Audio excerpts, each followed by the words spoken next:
जो अमेरिका कभी पूरी दुनिया की अर्थव्यवस्था को अपनी मुट्ठी में रखता था, वो अब धीरे धीरे अपने हाथ खींचने की सोच रहा है। हाल ही में अमेरिका के ट्रेजरी सेक्रेटरी स्कॉट बेसेंट ने G20 की मीटिंग में जाना तक जरूरी नहीं समझा। अब सवाल उठ रहा है, क्या अमेरिका सच में IMF और वर्ल्ड बैंक से खुद को अलग कर लेगा? याद करिए, जब डोनाल्ड ट्रंप पहली बार सत्ता में आए थे, तब उन्होंने कहा था कि अमेरिका को उन संस्थानों से कोई मतलब नहीं रखना चाहिए जहां वो जरूरत से ज्यादा पैसा बहाता है। अब फिर से जैसे ही ट्रंप की वापसी हुई, वही पुरानी बातें फिर से सुनाई देने लगी हैं। अमेरिका उन सभी बहुपक्षीय संस्थानों से दूरी बनाने की कोशिश कर रहा है जहां उसकी फंडिंग जाती है। अब दोस्तों, अगर अमेरिका वर्ल्ड बैंक और IMF से अलग हो जाता है, तो इसका असर सिर्फ अमेरिका पर नहीं पड़ेगा, ये पूरी दुनिया की अर्थव्यवस्था को हिला सकता है। भारत भी इससे अछूता नहीं रहेगा। लेकिन पहले यह समझते हैं कि ये IMF और वर्ल्ड बैंक आखिर हैं क्या और इनकी शुरुआत कैसे हुई थी। देखिए, जब दूसरा विश्व युद्ध हुआ था, तब पूरी दुनिया की अर्थव्यवस्था बर्बाद हो चुकी थी। हर जगह गरीबी, बेरोजगारी और कंगाली छाई हुई थी। इस मुसीबत से बाहर निकलने के लिए 1944 में एक बड़ी बैठक बुलाई गई, जिसे ब्रेटन वुड्स कॉन्फ्रेंस कहा गया। इसी बैठक में फैसला हुआ कि दो बड़े संस्थान बनाए जाएंगे, एक जो गरीब देशों को कर्ज देगा, वर्ल्ड बैंक, और दूसरा जो देशों की आर्थिक स्थिरता बनाए रखने में मदद करेगा, IMF। अब अगर IMF की बात करें तो आज इसमें 191 देश जुड़े हुए हैं और इसका मुख्यालय अमेरिका के वॉशिंगटन DC में है। इसका काम दुनिया की आर्थिक सेहत को ठीक रखना है, ताकि किसी भी देश की अर्थव्यवस्था अचानक न गिरे और वहां वित्तीय संकट न आ जाए। आसान भाषा में कहें तो IMF किसी भी देश के लिए एक आर्थिक सुरक्षा कवच की तरह काम करता है। लेकिन अब अगर अमेरिका इन संस्थानों से बाहर हो जाता है, तो इससे ग्लोबल इकोनॉमी पर जबरदस्त असर पड़ेगा। भारत के लिए भी यह फैसला बड़े बदलाव लेकर आ सकता है। अब सवाल यह है कि इससे हमें नुकसान होगा या फायदा। चलिए इस पर गहराई से बात करते हैं। दोस्तों, जब हम किसी देश की करेंसी की बात करते हैं, तो क्या हम कभी सोचते हैं कि दुनिया के स्तर पर कोई एक साझा करेंसी क्यों नहीं होती? जैसे भारत में रुपया चलता है, अमेरिका में डॉलर, वैसे ही अगर कोई ग्लोबल करेंसी होती तो लेन देन और भी आसान हो जाता।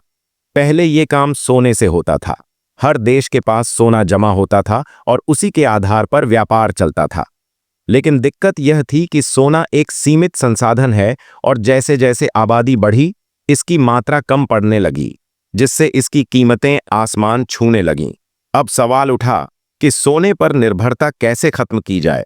इसी के समाधान के रूप में स्पेशल ड्राइंग राइट्स SDR लाया गया और यह IMF द्वारा बनाई गई एक इंटरनेशनल करेंसी की तरह काम करता है। इसको आप किसी भी करेंसी के रूप में मान सकते हैं, चाहे वो डॉलर हो, रुपया हो, यूरो हो या कोई और मुद्रा। इसका मतलब यह है कि IMF के 191 सदस्य देशों की करेंसी SDR के जरिए आपस में बदली जा सकती है। इसकी तुलना हम एक खेल के जोकर कार्ड से कर सकते हैं। जोकर को आप किसी भी पत्ते की तरह इस्तेमाल कर सकते हैं, कभी चिड़ी, कभी हुकुम, तो कभी ईंट। ठीक उसी तरह SDR एक ऐसी करेंसी है जो किसी भी दूसरी करेंसी के रूप में बदली जा सकती है। लेकिन सवाल यह उठता है कि आखिर SDR की वैल्यू कैसे तय होती है? क्या यह भी किसी बाजार के उतार चढ़ाव पर निर्भर करता है? चलिए इस पर बात करते हैं। दोस्तों, अब सवाल यह उठता है कि SDR की असली कीमत कैसे तय होती है? इसका सीधा जवाब यह है कि दुनिया की बड़ी बड़ी मुद्राओं की कीमतों को मिलाकर इसकी वैल्यू निकाली जाती है।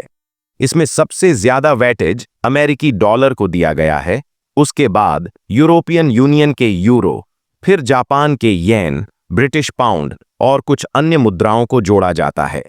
इन सभी करेंसी के मूल्य और उनकी हिस्सेदारी को ध्यान में रखते हुए SDR की कुल कीमत निर्धारित की जाती है। अब बात आती है कि SDR को देशों के बीच कैसे बांटा जाता है। इसका सीधा संबंध IMF के अंदर वोटिंग पावर से होता है। हर देश को IMF में बराबर अधिकार नहीं मिले हैं। किसी का वोटिंग पावर ज्यादा है तो किसी का कम। सबसे ज्यादा वोटिंग पावर अमेरिका के पास है, करीब 16.5%। इसका मतलब यह हुआ कि आईएमएफ में कोई भी बड़ा फैसला लेने के लिए 85% वोटिंग की जरूरत होती है और अमेरिका अकेले ही 16.5% हिस्सेदारी के साथ इस फैसले पर प्रभाव डाल सकता है। अब अगर फंडिंग की बात करें तो हर देश अपनी करेंसी का एक हिस्सा आईएमएफ को योगदान देता है और इसके बदले उसे एसडीआर मिलते हैं।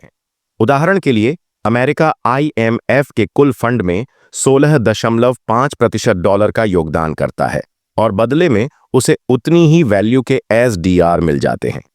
यही प्रक्रिया भारत सहित बाकी देशों के लिए भी लागू होती है। हर देश अपनी करेंसी आईएमएफ में डालता है और उसके अनुपात में एसडीआर हासिल करता है। दोस्तों, अब सवाल यह है कि जब किसी देश के पास अपनी जरूरतों को पूरा करने के लिए पर्याप्त विदेशी मुद्रा न हो तो वो क्या करता है? यही वह जगह है जहां आईएमएफ की असली भूमिका सामने आती है। हर देश के पास एसडीआर स्पेशल ड्रॉइंग राइट्स मौजूद होते हैं, जिनका इस्तेमाल अंतर्राष्ट्रीय भुगतान करने के लिए किया जाता है। मान लीजिए भारत को अमेरिका को कोई भुगतान करना है, लेकिन हमारे पास पर्याप्त डॉलर नहीं है। ऐसे में हम अपने एसडीआर का इस्तेमाल करके भुगतान कर सकते हैं। लेकिन अगर एसडीआर भी खत्म हो जाए तब क्या होगा? तब भारत को सीधे आईएमएफ के पास जाना पड़ेगा। आईएमएफ इस स्थिति में एसडीआर के रूप में एक तरह का कर्ज देता है, जिससे देश अपनी वित्तीय जरूरतों को पूरा कर सके। यही कारण है कि जब भी कोई देश आर्थिक संकट से गुजरता है, वो मदद के लिए सबसे पहले आईएमएफ का दरवाजा खटखटाता है। उदाहरण के लिए Argentina, Ukraine, Egypt, Ecuador, Pakistan और श्रीलंका जैसे देशों ने आर्थिक मुश्किलों के दौरान आईएमएफ से लोन लिया है।